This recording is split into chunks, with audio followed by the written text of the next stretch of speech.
Hey everyone, I'm just here because I want to talk to you about the Supreme Court case Citizens United. Now, to give you some background information, I'll keep it real simple. United was a decision that basically opened the floodgates of money and money influence into politics. Now, we've had a money problem in politics for a long time. This made that problem 100 times worse. Now, many in the media have focused on how Citizens United has affected federal races, presidential races, Senate races, things that get nationwide coverage. And just to give you an example of how Citizens United is impacting the 2016 presidential race already, Hillary Clinton, through her campaign, raised $25 million, which was the most of any candidate in history for the first quarter of this primary season. Jeb Bush only raised $1 million through his campaign, but his super PAC raised over $100 million. And all of that money, we don't know who's giving it to him. Those are secret donations. There's no accountability and there's no sunshine. And that's what Citizens United allowed to happen. What's worse is that at the local level, Citizens United has been a total, utter disaster. Why is that? Well, let's be honest. Most people don't know who their local representatives are in city government, state government, or county government. So people who are running for those positions usually have to have some sort of money or connection, influence with the party, etc. And they're able to raise money from established money figures. This is having a coercive effect on our democracy, especially at the local level. We are seeing hundreds of thousands of dollars being spent on local council races, local board of education races, positions that typically should only take a couple of thousands of dollars in order for someone to run. What does that do? That limits your voice, that limits my voice, that limits our vote, that dilutes our vote.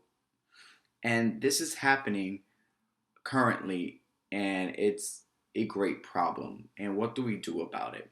Well, some candidates have advocated for a constitutional amendment to repeal the Citizens United case, and let me tell you why that's basically bull, and it's not going to happen.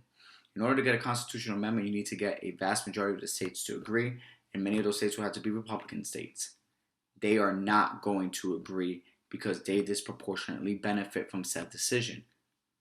However, Democrats are not so innocent either. Many of them have now found that they are able to raise a lot more money in a quicker fashion because of this decision as well. So constitutional amendment, basically baloney.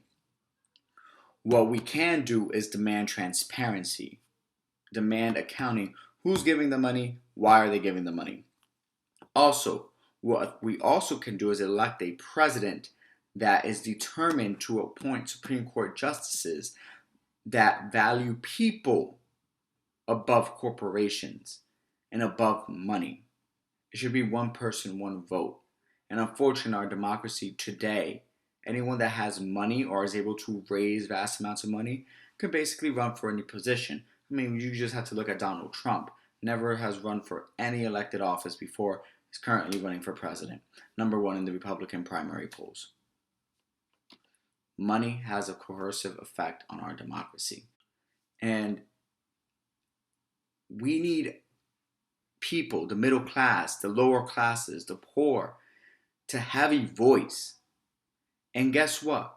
Most representatives don't come from the middle class, don't come from the lower classes. How can they possibly represent us if they've never been to any struggle that we've been through? And they lose touch. And now that they owe their money to certain individuals or certain corporations that could give unlimited amounts, do you think they're going to invite you and I to the table to talk about policy, about how it affects us? No. People with money are going to get that benefit. All right. Leave me a comment. Let's keep this conversation going. Citizens United at the local level has been a disaster. At the federal level has been a disaster. It's a disaster and it needs to go.